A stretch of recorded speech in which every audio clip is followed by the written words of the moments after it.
Dalam tradisi sejarah Islam, kisah tentang Tarsis bin Yawan bin Yafid ditempatkan dalam rangkaian besar narasi awal umat manusia setelah peristiwa banjir besar yang terjadi pada masa Nabi Nuh. Kisah ini bukanlah kisah kenabian, melainkan bagian dari penuturan para ulama sejarah mengenai penyebaran keturunan Nabi Nuh ke berbagai penjuru bumi. Penuturan tersebut memiliki tujuan untuk menunjukkan bagaimana manusia berkembang menjadi berbagai bangsa, bahasa, dan peradaban, serta bagaimana perjalanan sejarah itu tetap berada dalam ketentuan Allah. Setelah air bah yang dahsyat menenggelamkan kaum yang ingkar dan menyisakan Nabi Nuh beserta orang-orang yang beriman bersamanya, bumi kembali dihuni oleh keturunan beliau. Dari Nabi Nuh lahirlah 3 jalur utama keturunan manusia, yaitu melalui Sam, Ham, dan Yafid. Para ulama sejarah Islam menjelaskan bahwa dari ketiga jalur inilah manusia menyebar dan membentuk bangsa-bangsa besar yang dikenal dalam sejarah kuno.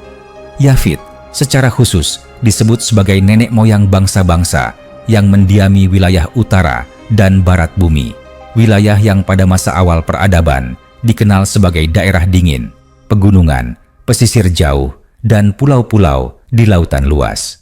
Yafid tumbuh dan hidup pada masa ketika manusia masih dekat dengan alam. Ia menyaksikan bagaimana bumi yang sebelumnya hancur oleh banjir perlahan kembali subur, sungai-sungai mengalir jernih, dan daratan yang luas terbentang untuk dihuni. Dari Yafid lahirlah beberapa orang anak, dan salah satu yang paling sering disebut dalam kitab-kitab sejarah Islam adalah Yawan. Yawan digambarkan sebagai sosok yang memiliki kecenderungan untuk hidup dekat laut. Ia memilih wilayah yang memiliki garis pantai panjang, tempat angin berhembus kencang dan ombak terus bergerak, seakan memanggil manusia untuk berlayar dan menjelajah. Yawan kemudian memiliki keturunan, dan di antara mereka terdapat seorang anak bernama Tarsis. Sejak muda, Tarsis dikenal sebagai pribadi yang berbeda dari sebagian saudara-saudaranya. Ia memiliki ketertarikan yang kuat terhadap laut dan cakrawala yang terbentang luas. Baginya, laut bukan sekadar batas, melainkan jalan yang menghubungkan satu daratan dengan daratan lain. Dalam narasi para sejarawan Muslim, kecenderungan ini dipahami sebagai bagian dari fitrah yang Allah tanamkan pada diri manusia untuk menjelajah dan memakmurkan bumi. Tarsis tumbuh dalam lingkungan keluarga yang telah mengenal pelayaran sederhana. Perahu-perahu awal dibuat dari kayu pohon yang tumbuh di sekitar pantai, diikat dengan serat tumbuhan, dan digerakkan dengan dayung serta layar sederhana. Dari Yawan, Tarsis belajar membaca arah angin, memperhatikan pergerakan matahari dan bintang, serta memahami perubahan cuaca. Ilmu ini tidak dianggap sebagai sihir atau keajaiban, melainkan sebagai pengetahuan yang diperoleh melalui pengamatan dan pengalaman panjang, yang dalam pandangan Islam merupakan bagian dari karunia akal yang Allah berikan kepada manusia. Ketika dewasa, Tarsis memimpin sekelompok orang dari keturunannya untuk mencari wilayah baru. Mereka meninggalkan tanah asal Yawan dan menyusuri laut menuju arah barat yang jauh. Perjalanan ini tidak digambarkan sebagai perjalanan singkat, melainkan sebagai rangkaian pelayaran yang panjang, penuh risiko, dan menuntut kesabaran. Mereka menghadapi badai, gelombang tinggi, dan ketidakpastian arah, namun keyakinan bahwa bumi Allah itu luas mendorong mereka untuk terus melangkah. Para ulama sejarah seperti Muhammad bin Jarir At-Tabari menuturkan bahwa keturunan Yawan termasuk Tarsis dikenal sebagai bangsa pelaut. Mereka tidak hanya berpindah tempat, tetapi juga membangun pemukiman di wilayah pesisir yang strategis. Di tempat-tempat itu, Tarsis dan kaumnya mulai mengenal pertukaran barang. Hasil laut ditukar dengan hasil bumi dari pedalaman, dan lambat laun terbentuk jaringan perdagangan yang menghubungkan berbagai kaum. Wilayah yang kemudian dikaitkan dengan nama Tarsis digambarkan sebagai negeri yang kaya. Tanahnya menghasilkan logam, hutannya menyediakan kayu, dan lautnya penuh dengan ikan. Kemakmuran ini membuat keturunan Tarsis berkembang pesat. Mereka membangun perkampungan yang kemudian tumbuh menjadi kota-kota pelabuhan. Kapal-kapal mereka berlayar jauh membawa barang dagangan, dan nama Tarsis pun dikenal di berbagai penjuru sebagai simbol negeri yang makmur dan kuat di bidang pelayaran. Ismail bin Umar Ibnu Katsir dalam karyanya menjelaskan bahwa penyebaran keturunan Nabi Nuh ke berbagai wilayah merupakan bagian dari hikmah Allah agar manusia saling mengenal dan saling membutuhkan. Dalam konteks ini, keturunan Tarsis berperan sebagai penghubung antar wilayah. Melalui perdagangan dan pelayaran, mereka mempertemukan bangsa-bangsa yang berbeda, bahasa, dan adat. Dari pertemuan inilah terjadi pertukaran pengetahuan, teknologi sederhana,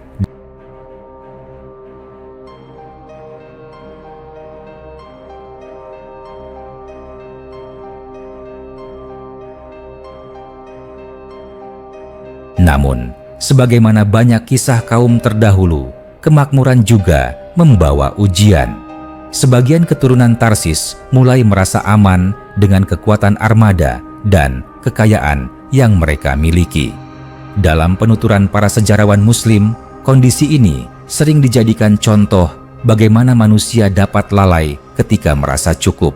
Al-Masudi menuliskan bahwa bangsa-bangsa pelaut keturunan Yafid, termasuk yang dinisbatkan kepada Tarsis, ada yang tetap menjaga nilai-nilai kebaikan, namun ada pula yang tenggelam dalam kesombongan dan melupakan tujuan hidup sebagai hamba Allah.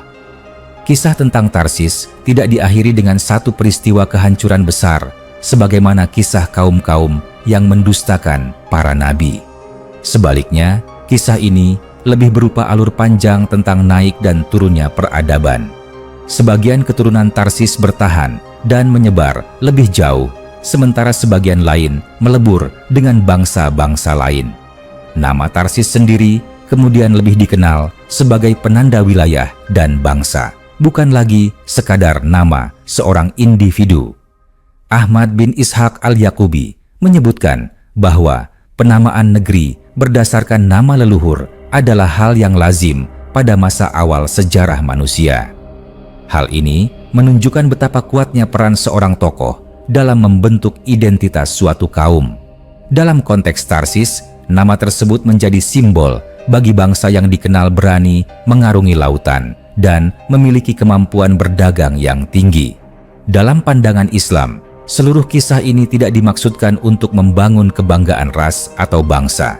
Al-Quran menegaskan bahwa kemuliaan manusia di sisi Allah tidak ditentukan oleh keturunan, melainkan oleh ketakwaan.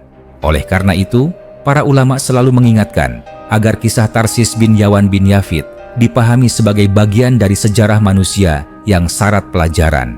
Ia mengajarkan tentang semangat menjelajah, pentingnya ilmu dan kerja keras, serta bahaya kelalaian ketika manusia terbuai oleh kemakmuran. Riwayat tentang Tarsis juga menunjukkan bagaimana para ulama Islam berusaha menyusun sejarah dunia dengan pendekatan yang hati-hati. Mereka menyaring riwayat-riwayat lama, membandingkannya dengan Al-Quran, dan menempatkannya dalam kerangka keimanan yang lurus. Karena itu, detail-detail geografis dan kronologis tentang Tarsis tidak dianggap sebagai kebenaran mutlak, melainkan sebagai hasil ijtihad sejarah. Dengan demikian, kisah Tarsis bin Yawan bin Yafid dalam versi Islam adalah kisah tentang seorang leluhur awal umat manusia yang menjadi simbol penyebaran manusia ke wilayah barat, simbol keberanian mengarungi laut, dan simbol peradaban yang tumbuh dari interaksi antar bangsa. Kisah ini mengalir sebagai narasi panjang tentang perjalanan manusia di bumi, dari generasi awal setelah banjir besar hingga terbentuknya jaringan peradaban yang luas. Semuanya berada dalam rencana Allah yang Maha Mengetahui. Sumber rujukan utama kisah ini dalam tradisi Islam berasal dari karya Muhammad bin Jarir, At-Tabari Tarikh Ar-Rusul wal Muluk, Ismail bin Umar, Ibnu Katsir Al-Bidayah wan Nihayah, Abul Hasan Ali bin Husain Al-Masudi Muruj Ad-Dhahab wa Ma'adin Al-Jauhar, dan Ahmad bin Ishaq Al-Yaqubi Tarikh Al-Yaqubi, dengan penguatan makna melalui ayat-ayat Al-Quran tentang penciptaan manusia dan penyebarannya di muka bumi. Perjalanan kisah Tarsis bin Yawan bin Yafid berlanjut seiring dengan berkembangnya generasi-generasi setelahnya. Keturunan Tarsis tidak lagi hidup sebagai satu kelompok kecil, melainkan telah terbagi ke dalam banyak komunitas yang tersebar di sepanjang pesisir dan pulau-pulau. Setiap kelompok membawa ingatan tentang leluhur mereka. Meskipun ingatan itu lambat, laun berubah menjadi cerita lisan yang bercampur dengan pengalaman hidup masing-masing generasi. Dalam waktu yang panjang, keturunan Tarsis mulai mengenal pembagian tugas yang lebih teratur. Sebagian dari mereka menjadi pembuat kapal, sebagian lain menjadi nelayan, pedagang, atau pengolah logam. Pengetahuan tentang besi, tembaga, dan perunggu berkembang seiring dengan kebutuhan akan alat yang lebih kuat untuk pelayaran dan pertahanan. Para sejarawan Islam menggambarkan fase ini sebagai masa awal tumbuhnya peradaban maritim yang terstruktur, di mana manusia tidak hanya bertahan hidup, tetapi mulai membangun sistem sosial yang lebih kompleks.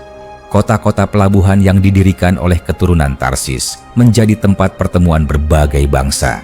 Dari arah timur datang kaum-kaum keturunan Sam dengan hasil pertanian dan kain tenun, sementara dari selatan datang kaum keturunan Ham dengan rempah dan hasil bumi dari negeri yang hangat. Interaksi ini melahirkan bahasa perdagangan yang sederhana, isyarat-isyarat tangan, dan kesepakatan tidak tertulis yang dijaga dengan sumpah dan kehormatan. Dalam pandangan Islam, kesepakatan semacam ini dipandang sebagai bagian dari amanah, sesuatu yang harus dijaga karena akan dimintai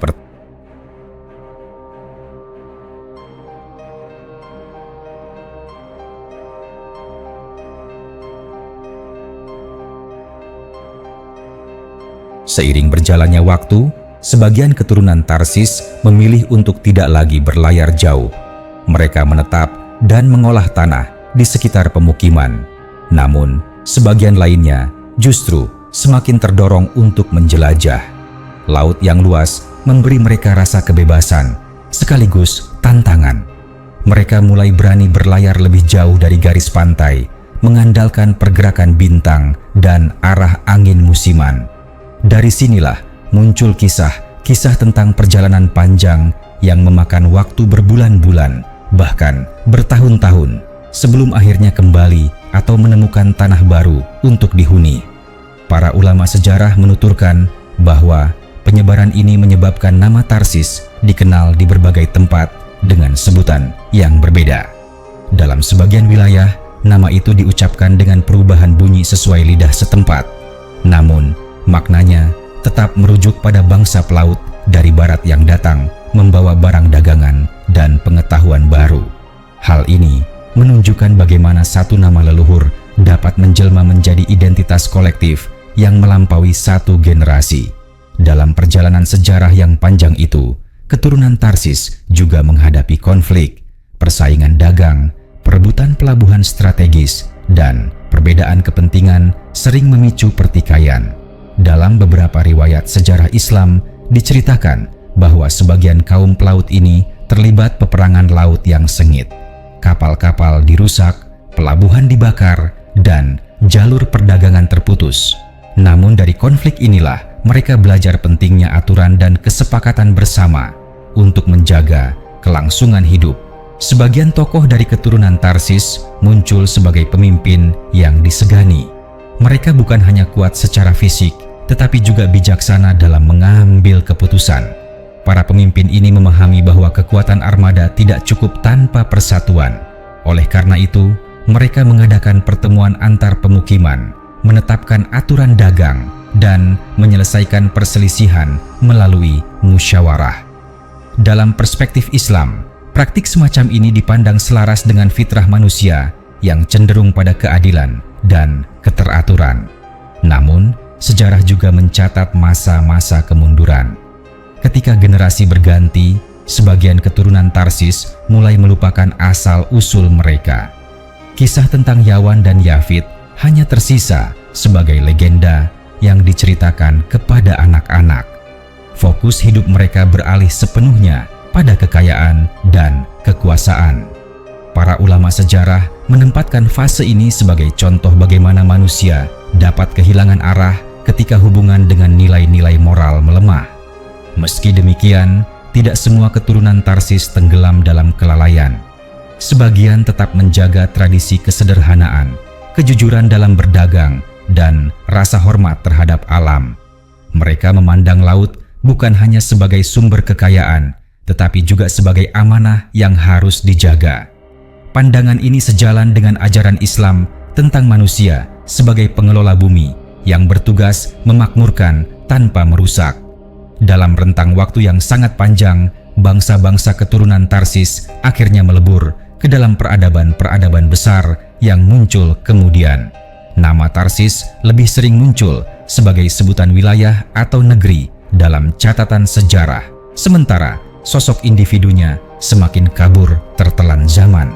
Namun, bagi para ulama Islam, hal ini tidak mengurangi nilai kisah tersebut. Justru disitulah letak pelajarannya, bahwa manusia datang dan pergi, tetapi jejak perbuatannya dapat bertahan lama dalam sejarah. Kisah lanjutan Tarsis bin Yawan bin Yafid ini menegaskan bahwa sejarah manusia bergerak dalam siklus. Ada masa awal yang penuh semangat, masa kejayaan yang diwarnai kemakmuran, dan masa penurunan ketika nilai-nilai dilupakan. Semua itu terjadi dalam bingkai ketetapan Allah atas perjalanan umat manusia di bumi. Berjalannya waktu membawa keturunan Tarsis bin Yawan bin Yafid memasuki fase sejarah yang semakin panjang dan kompleks. Generasi-generasi baru lahir dalam dunia yang sudah tidak lagi sederhana seperti masa leluhur mereka. Laut telah dipetakan secara alami melalui ingatan kolektif. Jalur pelayaran diwariskan dari ayah kepada anak, dan nama-nama tempat mulai dikenal luas di antara para pelaut. Bagi keturunan Tarsis, laut bukan lagi misteri, melainkan bagian dari kehidupan sehari-hari yang membentuk cara berpikir, cara bertahan, dan cara memandang dunia. Dalam kehidupan sosial mereka, muncul struktur masyarakat yang lebih jelas. Ada kelompok keluarga besar yang memegang kendali pelabuhan. Ada pula kelompok yang bertugas menjaga armada laut. Hubungan antar kelompok dijaga dengan ikatan darah dan perjanjian. Dalam kisah-kisah sejarah Islam, fase ini digambarkan sebagai masa peralihan dari kehidupan kabilah sederhana menuju masyarakat yang lebih terorganisasi. Walaupun belum mengenal hukum tertulis, mereka telah memiliki norma dan adat yang ditaati bersama. Keturunan Tarsis juga mulai mengenal konsep wilayah. Mereka memahami bahwa setiap pelabuhan memiliki batas pengaruh dan setiap jalur laut memiliki penjaga.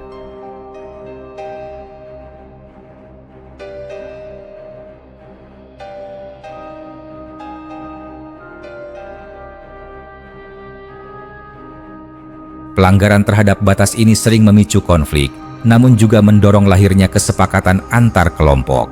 Dari sinilah berkembang tradisi perundingan dan pengutusan wakil-wakil untuk menyampaikan pesan.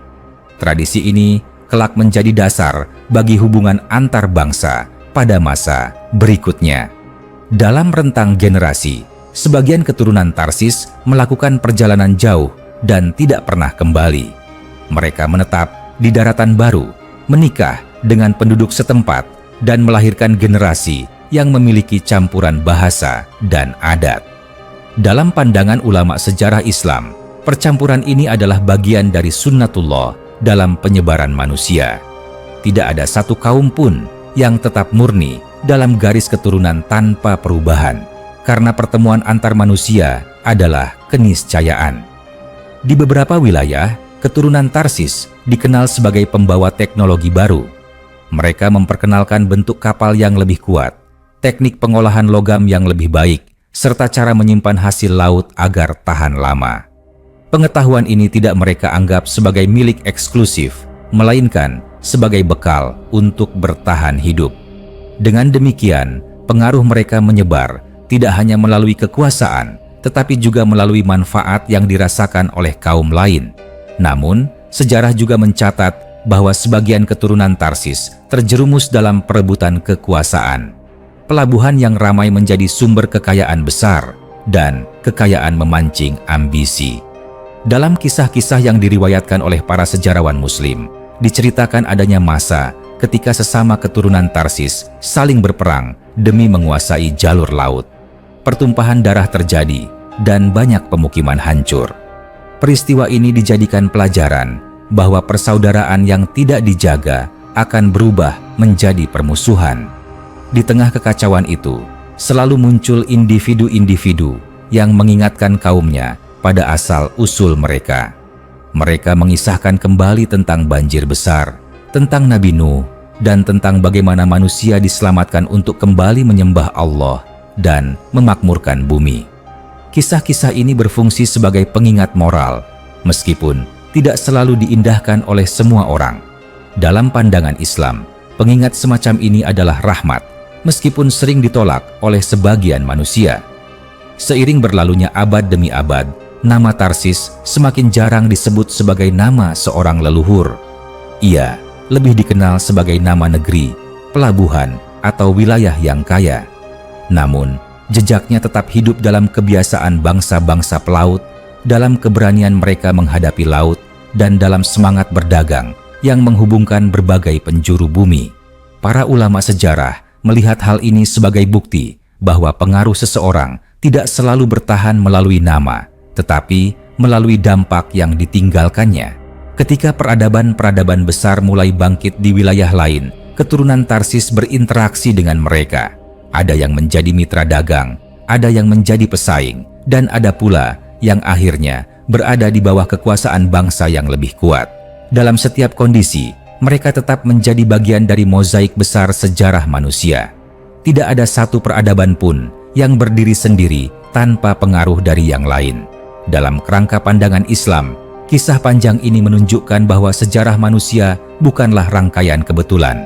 Ia bergerak sesuai dengan kehendak Allah, melalui sebab-sebab yang dapat dipahami manusia. Keberanian Tarsis untuk berlayar, ketekunan keturunannya dalam berdagang, dan kesalahan mereka dalam perebutan kekuasaan, semuanya menjadi bagian dari ujian hidup di dunia. Kisah Tarsis bin Yawan bin Yafid hingga generasi-generasi setelahnya dapat terus dilanjutkan dengan menelusuri bagaimana keturunan mereka disebut dalam berbagai catatan sejarah, bagaimana mereka berperan dalam lahirnya peradaban laut, dan bagaimana akhirnya mereka melebur dalam sejarah umat manusia secara keseluruhan. Narasi ini tidak memiliki penutup yang mutlak karena sejarah manusia sendiri masih terus berjalan hingga hari ini. Dengan memahami kisah ini, pembaca diajak untuk melihat sejarah sebagai cermin. Dari masa lalu, manusia belajar tentang keberanian, kerja keras, persatuan, dan juga tentang bahaya kesombongan serta perpecahan. Semua itu menjadi bekal untuk menjalani kehidupan dengan lebih bijak, sebagaimana tujuan utama penuturan sejarah dalam tradisi Islam. Berlanjutnya, perjalanan keturunan Tarsis bin Yawan bin Yafid membawa mereka memasuki masa yang semakin jauh dari ingatan awal tentang leluhur. Generasi demi generasi lahir dalam kondisi dunia yang telah berubah. Laut yang dahulu menjadi tantangan kini menjadi ruang yang akrab, sementara daratan baru yang mereka temukan telah berkembang menjadi tempat tinggal tetap. Anak-anak yang lahir di kota-kota pelabuhan tidak lagi mengenal kehidupan berpindah seperti para pendahulu mereka, tetapi tumbuh dalam masyarakat yang memiliki aturan, kebiasaan, dan pembagian peran yang semakin mapan.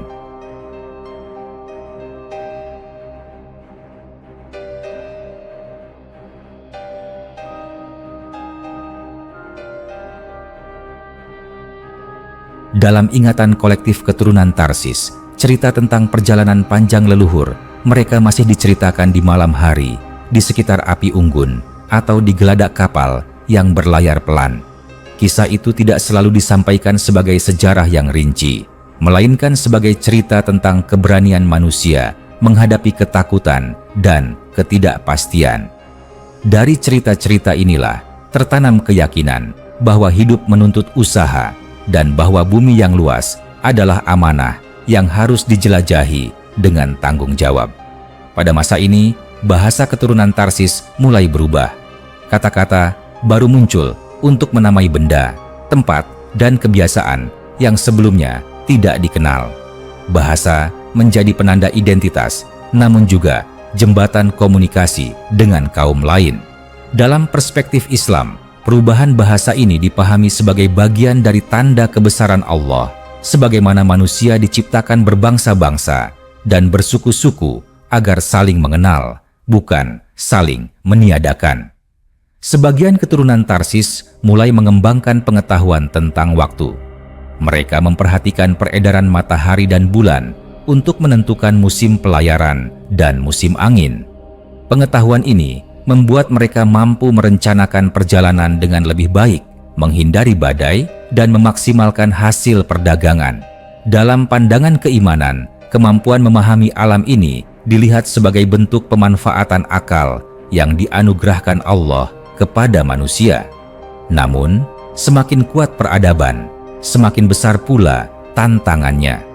Ketika kota-kota pelabuhan tumbuh menjadi pusat kekayaan, muncul jurang antara yang kuat dan yang lemah. Ada keluarga-keluarga yang menguasai jalur dagang dan armada besar, sementara yang lain hidup sebagai pekerja dan pelayan. Ketimpangan ini memicu kegelisahan sosial. Dalam kisah-kisah sejarah Islam, keadaan semacam ini sering disebut sebagai awal dari kerusakan ketika keadilan tidak lagi dijaga. Sebagian orang bijak dari keturunan Tarsis berusaha mengingatkan kaumnya bahwa kekuatan sejati bukan hanya terletak pada kapal dan harta, tetapi pada keadilan dan persatuan. Mereka menuturkan kembali kisah tentang asal-usul manusia dari satu keluarga, tentang banjir besar yang menghapus kesombongan kaum terdahulu, dan tentang bagaimana keselamatan hanya datang melalui ketaatan kepada Allah. Nasihat ini menjadi penyeimbang di tengah arus keserakahan, meskipun tidak selalu diikuti oleh semua pihak. Dalam perjalanan waktu yang panjang, terjadi pula bencana alam yang mengguncang wilayah-wilayah keturunan Tarsis.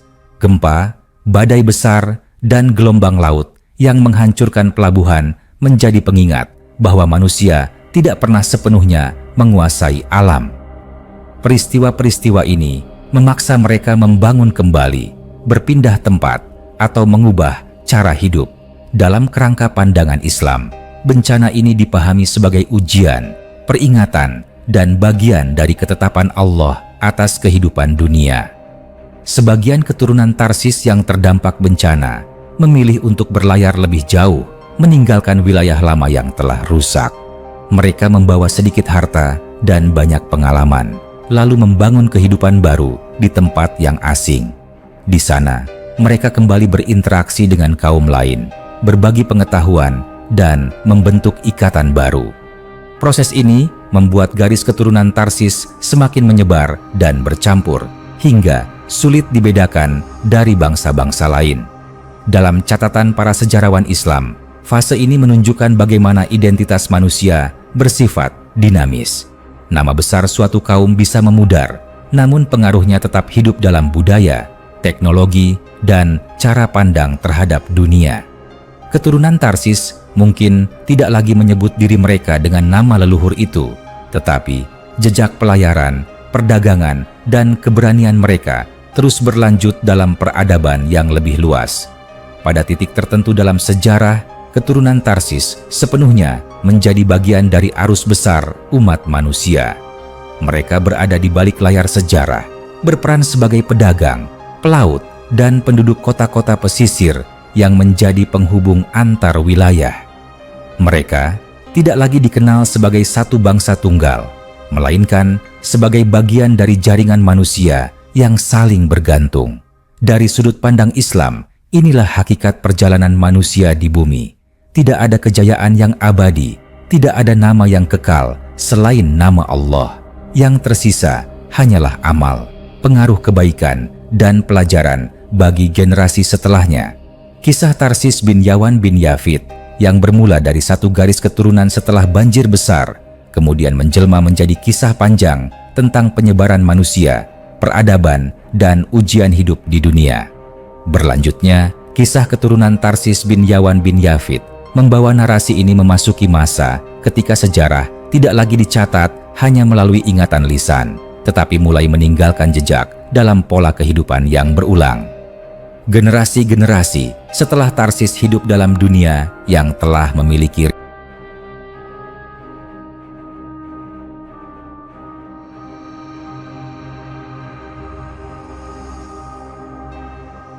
ada musim berlayar, musim berdagang, dan musim menetap.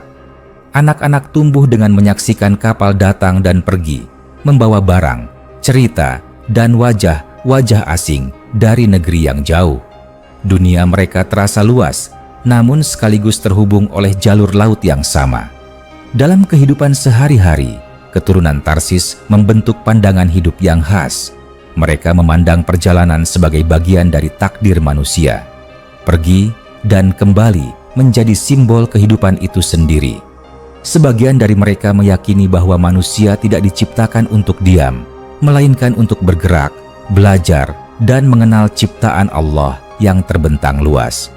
Pandangan ini diwariskan dari generasi ke generasi, bukan dalam bentuk ajaran tertulis, tetapi melalui teladan dan pengalaman hidup. Pada masa ini, hubungan keturunan Tarsis dengan kaum-kaum lain semakin erat. Pernikahan antar bangsa menjadi hal yang lazim. Dari pernikahan ini, lahir anak-anak yang membawa darah dan budaya yang beragam. Mereka tumbuh dengan 2 atau lebih bahasa, 2 atau lebih adat, dan cara pandang yang lebih terbuka. Dalam perspektif Islam, keadaan ini dipahami sebagai kehendak Allah agar manusia saling mengenal dan tidak terkungkung dalam satu kelompok sempit. Namun, keterbukaan ini juga membawa tantangan. Perbedaan adat dan kepentingan sering memicu kesalahpahaman. Tidak jarang terjadi perselisihan yang berujung pada pertikaian kecil. Para tetua berusaha menyelesaikan masalah melalui perundingan, mengingatkan bahwa perdamaian lebih menguntungkan daripada permusuhan. Upaya menjaga keseimbangan ini menjadi ciri penting masyarakat keturunan Tarsis pada fase ini. Dalam perjalanan sejarah yang panjang, keturunan Tarsis juga mulai mengenal bentuk-bentuk kepercayaan yang beragam. Sebagian masih menjaga keyakinan tentang satu Tuhan pencipta langit dan bumi, sebagaimana diwariskan dari kisah Nabi Nuh. Namun, sebagian lain mulai mencampurkan keyakinan itu dengan simbol-simbol alam, seperti laut, angin, dan bintang. Para ulama Islam yang menuturkan kisah ini menempatkan fenomena tersebut sebagai contoh bagaimana tauhid dapat melemah ketika manusia terlalu terpesona oleh ciptaan dan melupakan Sang Pencipta. Meski demikian, ingatan tentang Allah tidak pernah benar-benar hilang.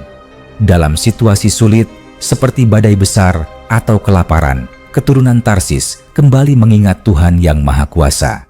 Mereka berdoa dengan cara yang sederhana, memohon keselamatan dan pertolongan. Gambaran ini sering dijadikan ibrah oleh para ulama bahwa fitrah manusia selalu kembali kepada Allah ketika berada dalam kesempitan. Seiring dengan berlalunya waktu yang sangat panjang, peran keturunan Tarsis dalam sejarah dunia menjadi semakin menyatu dengan peradaban besar. Mereka menjadi bagian dari jalur perdagangan besar yang menghubungkan timur dan barat. Kapal-kapal mereka tidak lagi hanya membawa barang, tetapi juga gagasan, cerita, dan pengetahuan. Dari sinilah muncul pengaruh timbal balik antara berbagai peradaban yang kelak membentuk dunia sebagaimana dikenal dalam sejarah klasik. Nama Tarsis sendiri pada akhirnya lebih dikenal sebagai simbol daripada identitas pribadi. Ia menjadi nama yang diasosiasikan dengan negeri jauh, kekayaan, dan pelayaran. Dalam catatan sejarah Islam, penyebutan nama ini dipahami sebagai jejak dari seorang leluhur yang pengaruhnya melampaui usia hidupnya. Hal ini mengajarkan bahwa amal dan usaha manusia dapat meninggalkan bekas yang panjang, meskipun nama dan sosoknya perlahan memudar. Dalam kerangka keimanan Islam, kisah panjang ini menegaskan bahwa manusia hanyalah musafir di bumi. Dari satu generasi ke generasi lain, manusia datang dan pergi, membangun dan meninggalkan. Tidak ada yang benar kekal, kecuali Allah. Kisah Tarsis bin Yawan bin Yafid sejak awal hingga generasi-generasi setelahnya, menjadi cermin tentang perjalanan manusia, tentang harapan dan kesalahan, tentang kemajuan dan kemunduran. Perjalanan panjang keturunan Tarsis bin Yawan bin Yafid terus mengalir seiring dengan perubahan zaman yang tidak pernah berhenti. Pada masa-masa berikutnya, generasi yang lahir tidak lagi melihat laut sebagai sesuatu yang menakutkan, tetapi sebagai ruang hidup yang akrab dan penuh peluang. Anak-anak tumbuh dengan mendengar suara ombak, merasakan angin laut, dan menyaksikan orang-orang dewasa bersiap untuk berlayar. Dari kecil, mereka memahami bahwa kehidupan selalu bergerak dan bahwa keberanian adalah bagian dari warisan leluhur mereka. Dalam kehidupan keseharian, keturunan Tarsis mengembangkan kebiasaan-kebiasaan yang menumbuhkan daya tahan. Mereka belajar membaca tanda-tanda alam dengan lebih teliti. Perubahan warna langit, arah angin, dan gerak burung laut menjadi petunjuk yang diperhatikan dengan sungguh-sungguh. Pengetahuan ini diwariskan dari mulut ke mulut, dari ayah kepada anak, dari tetua kepada generasi muda. Dalam pandangan Islam, kemampuan manusia memahami alam semesta dipandang sebagai bagian dari amanah akal yang harus digunakan untuk kebaikan